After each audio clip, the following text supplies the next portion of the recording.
Welcome to Section 3 of Molecular Biology. In this section, we'll be discussing transcription. Let's get started.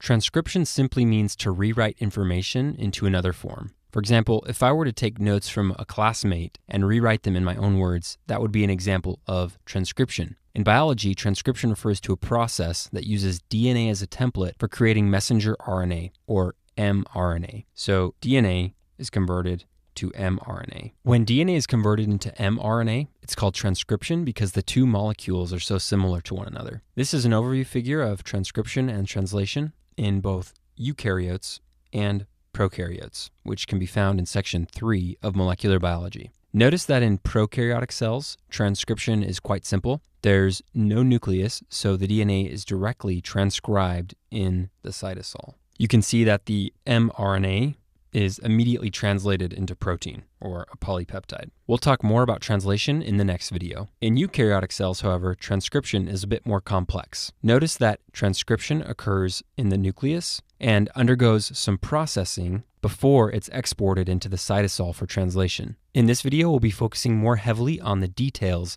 of eukaryotic transcription.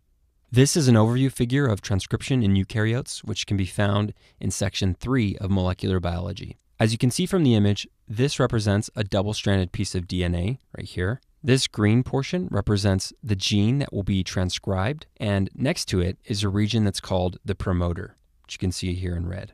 Promoters are located just before the gene that will be transcribed, and they facilitate the binding of RNA polymerase to this region. Good examples of promoters include the base sequence CAAT, sometimes called the cat box, and TATA, sometimes called the TATA box. Also notice that there is a segment of DNA that can loop around and interact with the gene. That's represented right here. These regions can contain enhancers and silencers. Enhancers increase the rate of transcription, and silencers decrease the rate of transcription. It's important to know that enhancers and silencers can be located upstream, downstream, or even within the gene itself.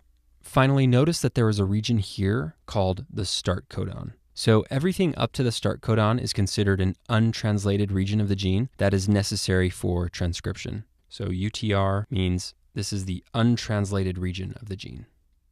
Transcription begins when RNA polymerase, which you can see right here, binds to the promoter region. Before we move on, let's discuss RNA polymerase in more detail.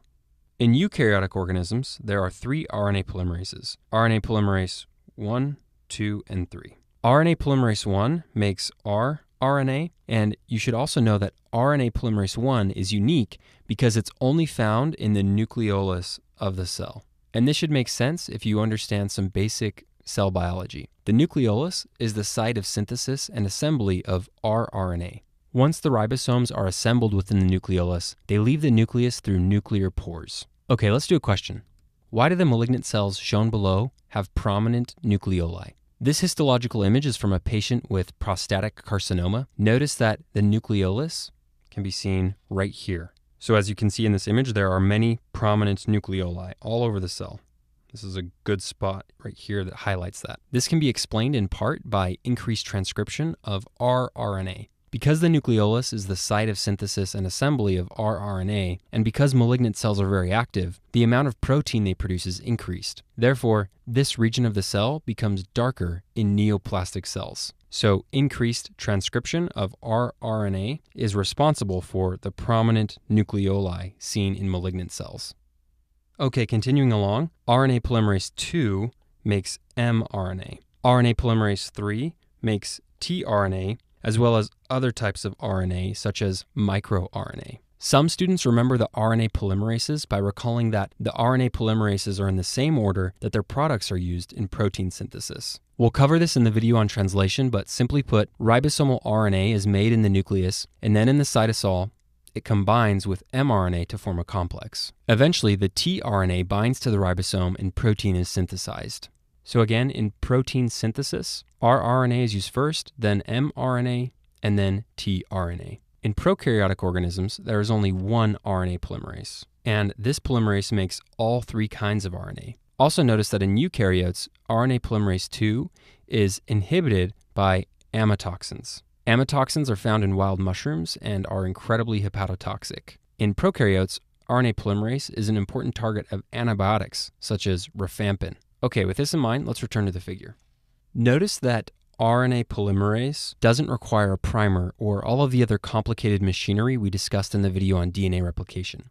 It binds to the DNA, unwinds it, and begins synthesizing a strand of pre-mRNA. Also notice that RNA polymerase only uses a single strand of DNA as a template. The strand of DNA that's used to make pre-mRNA is called the template strand, which you can see right here. The opposite strand is called the coding strand. If we zoom up on the nucleotides, which is represented right here, we can see that both the pre-mRNA molecule and the coding strand are complementary to the template strand. Notice that the A's in both the coding strand and the pre-mRNA strand pair with the T in the template strand. The only difference between the coding strand and the pre-mRNA strand is the presence of uracil in the place of thymine. Just like DNA polymerases, RNA polymerase synthesizes pre-mRNA in the 5' to 3' direction. You can see the 5' end of pre-mRNA right here, and it's continuing to be synthesized in the 3' direction. Eventually, the RNA polymerase encounters a terminator, which stops pre-mRNA synthesis. From here, RNA polymerase leaves the transcription site,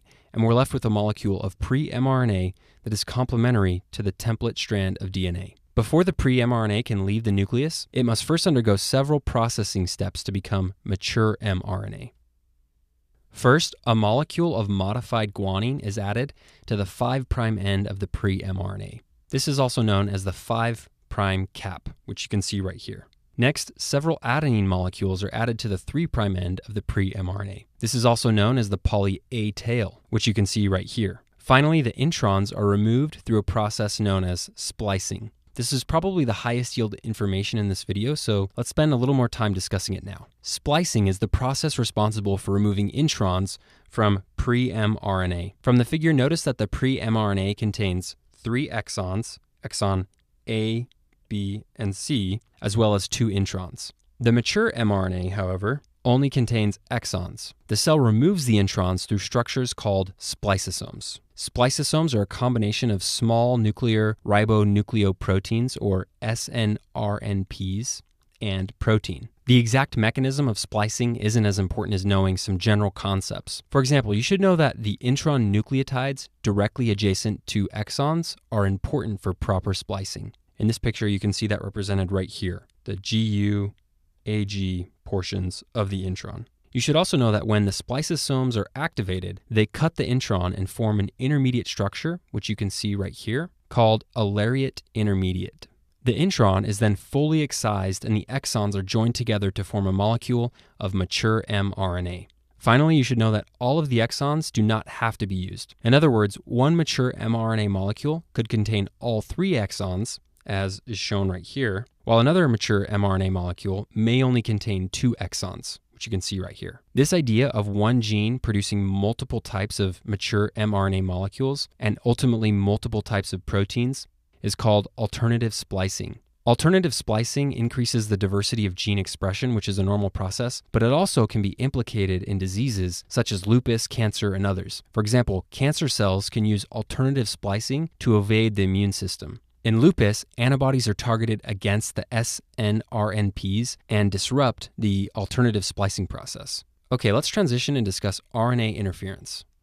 RNA interference is a process by which specific types of RNA sequences induce gene silencing. These RNA sequences achieve this by destroying mRNA that has already been transcribed. This is a figure of RNA interference, which can be found in section 3 of molecular biology. From the figure, you can see that a double-stranded molecule of pre-microRNA is transcribed in the nucleus. It is then exported to the cytosol, where a dicer protein, which you can see right here, cleaves the pre-microRNA into mature microRNA. From here, the mature microRNA combines with proteins to form an RNA-induced silencing complex, or RISC. The microRNA template within the RISC can bind to complementary sequences of mRNA, as you can see right here. If the microRNA template matches perfectly with the mRNA strand, then the mRNA is destroyed. You can see the mRNA being destroyed right here. In this way, microRNA acts as a form of silencing RNA that can silence specific genes. You should also know that small interfering RNA, or siRNA, is a synthetically produced RNA with similar functionality to microRNA.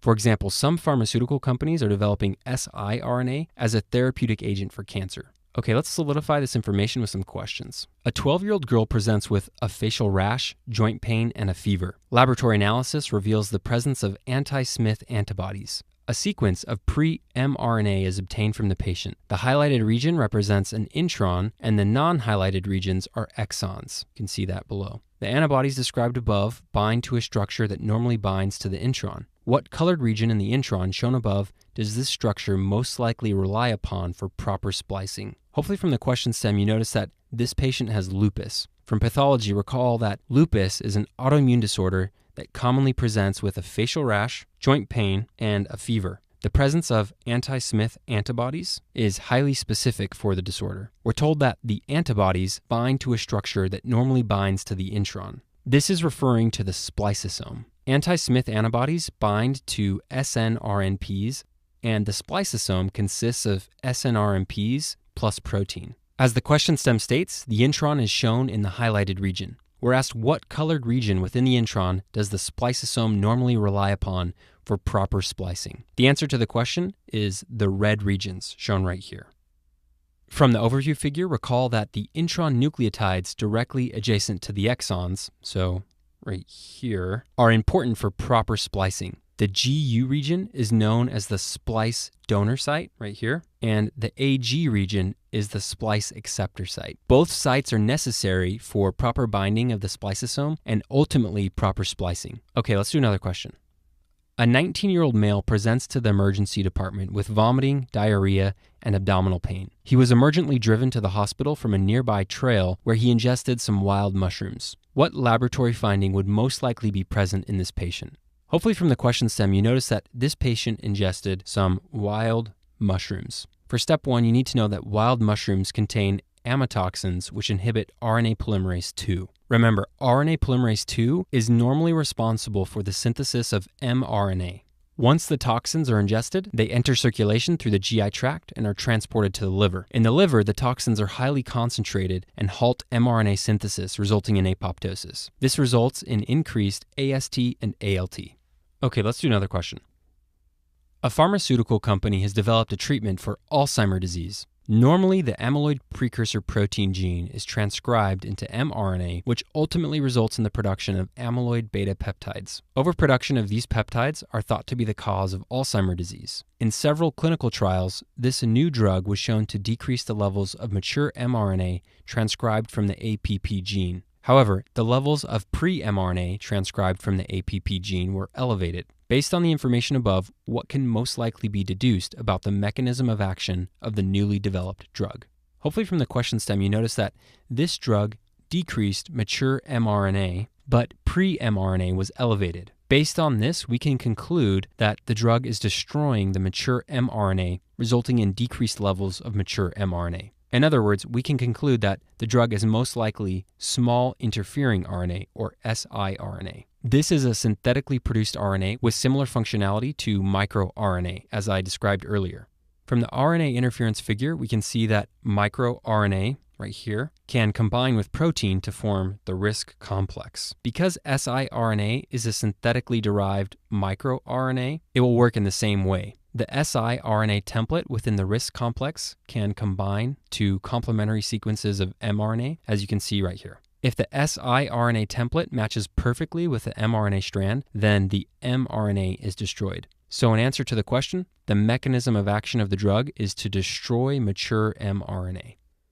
Okay, one last point. Don't get confused by this figure when thinking about RNA interference. RNA interference and transcription both regulate mRNA, but they're very different processes. This figure shows the synthesis of mRNA and alternative splicing, which can regulate the type of mRNA produced. The last figure illustrates how mRNA can be silenced or destroyed. So alternative splicing regulates the type of mRNA. RNA interference silences or destroys the mRNA.